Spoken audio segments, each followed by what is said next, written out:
ராம் இந்த புதிய வீட்டிற்கு குடி வந்தான். ரூம்மேட் தொல்லை இல்லாமல் சிப்ஸ் குறித்து கொண்டு நெட்ஃபிளிக்ஸில் படம் பார்ப்பது செமையா இருந்தது ராம்க்கு. ஆனால் ஒவ்வொரு நாள் இரவும் சரியாக 12 மணிக்கு வைஃபை நின்றுவிடும். என்ன செய்தாலும் கனெக்ட் ஆகாது. காலையில் கனெக்ட் ரன் தானாகவே வந்துவிடும். இது தினமும் தொடர்ந்தது.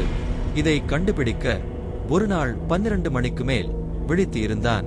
அப்போது அங்கு நடந்ததை பார்த்து பயந்து போனான்.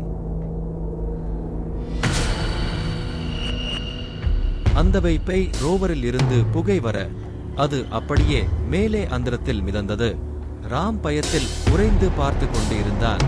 புகை நிற்காமல் வர அதிலிருந்து ஒரு பேய் அப்படியே மேல் எழுந்து வந்தது. ராம் அதிர்த்தான். பின்பு யார் யார் நீ என்று கேட்டான்.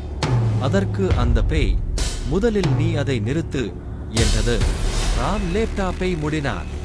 எனக்கு பயமா இருக்கு, நீ யார் என்று மறுபடியும் கேட்டான்.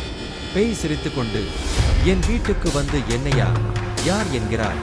உனக்கு முன் இது என்னுடைய வீடு என்றது. பின்பு அது ஒரு மனித உருவில் மாறியது. நீ என் தூக்கத்தை கெடுக்கிறாய் என்று அலறியது. மனிதனாக பார்த்ததும் சிறிது பயம் நீக்கி, சரி, நான் இனி 12 மணிக்கு மேல் பார்க்க மாட்டேன், நிறுத்தி விடுகிறேன். ஆனால் 12 மணி வரை நான் படம் பார்த்துக் கொள்வேன் என்று பேய் இடமே அக்ரிமெண்ட் போட்டாரா. பிறகு என்ன? இப்போது எல்லாம் அவர்கள் இருவரும் சேர்ந்து பேய் டாக்குமெண்டரி பார்த்து சிரித்துக் கொண்டு இருக்கிறார்கள்.